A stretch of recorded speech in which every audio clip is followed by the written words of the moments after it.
안녕하세요, 겸선입니다.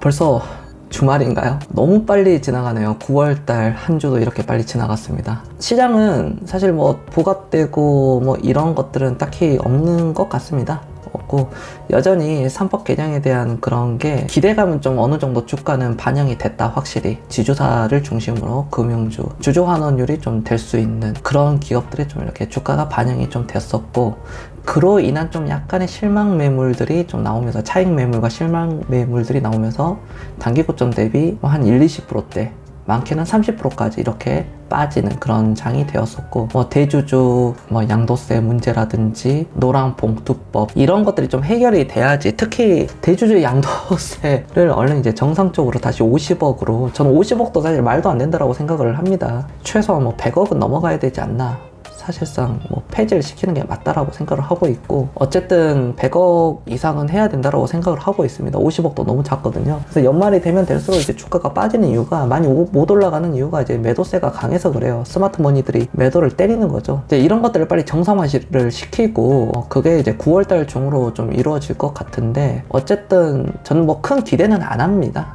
큰 기대는 안 하지만 그래도 주식이 싼 건 맞아요. 싼 건 맞고, 우리의 포지션은 주식 100%가 현재 계속 이루어지고 있습니다. 그럼에도 불구하고 이런 문제점들은 인간이 다 해결을 할 수 있는 문제이기 때문에 저는 뭐 그렇게 오래 가지는 않을 거라고 생각이 듭니다. 이럴 때일수록 현명한 투자자들은 기업의 본질의 가치를 보고 내재가치 대비 싼 종목을 사시고요. 투자가 잘 안 풀릴 때는 그레이엄의 방식을 좀 더 활용을 해 보시고, 다시 원점으로 돌아가시는 게, 바른 길로 가시는 게 투자에서, 자산 증식에서 저는 도움이 될 거라고 아직까지도 그렇게 생각을 하고 있습니다. 투자를 23년간 하면서도 물론 숫자가 굉장히 중요해요. 기업의 분석을 할 때 정량적 분석이라 그러죠. 매출액, 영업이익부터 해가지고 EPS, ROE, 뭐 ROC라든지 이런 것들이 굉장히 좀 많이 보는 편인데도 불구하고, 저는 여전히 그것보다 더 훨씬 중요한 거는 경영진이라고 생각을 합니다. 경영진은 그 숫자, 보여진 숫자에 대해서 그거를 깰 수 있는 사람이거든요. 유능한 경영진을 찾아야 되겠고요. 그 경영진을 찾았어도 사이클을 탑니다. 경영진이 아무리 잘해도 산업이 힘든 상황이 왔거나 다른 어떤 문제점으로 왔다거나 이러한 여러 가지 문제점이 생길 수가 있는데요. 기업도 사이클을 타니까요. 그럼에도 불구하고 그걸 좀 기다려 준다면은 저는 좋은 상황이 또 나올 수 있다라고 생각을 합니다. 좋은 경영진들, 뭐 메리츠 금융지주가 대표적인 얘기겠죠.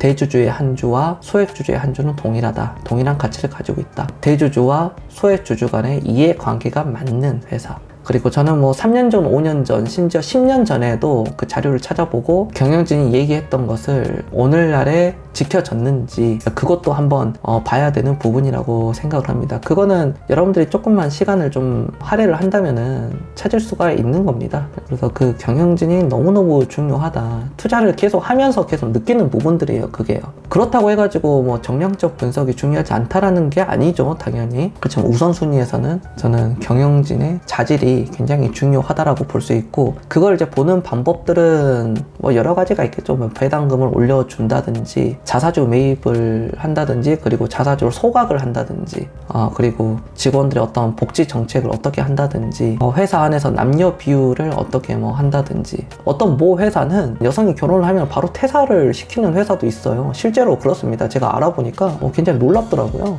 그런 회사들은 좀 기피를 해야 되지 않을까 또 생각이 듭니다. 제가 뭐 어떤 회사라고 말씀드릴 수는 없고, 상장 회사 중에 그런 회사도 있더라고요. 네, 찾아보니까. 그리고 직원들과 주주들을 대하는 그 태도, 그리고 경영진이 얘기했던 것들을 잘 지켜졌는지, 이제 그런 것들을 좀 잘 보시면 투자하는데 좀 도움이 되실 거라고 생각합니다. 급등주, 테마주, 매동매매, 추격매수 이런 것들은 이제 그만하시고 단타는 끊어내야 되지 않을까요? 복리로 연결되는 게 힘듭니다. 물론 말리지는 않습니다. 하고 싶다는 거 말리지는 않고, 그레이엄이 얘기하는 그 현명한 투자자에서 그 방식대로 하면은 저는 충분히 워렌 버핏이 얘기하는 것처럼 돈을 절대 잃지 않는 계좌가 되면서 앞으로 차근차근 자산이 늘어날 것이라고 확신이 됩니다. 주말간 행복하게 보내시고요. 9월도 그냥 무난하게 이렇게 좀 흘러갈 걸로 생각이 듭니다. 저는 다음에도 좋은 내용 가지고 뵙겠습니다. 겸손이었습니다. 마치겠습니다. 감사합니다.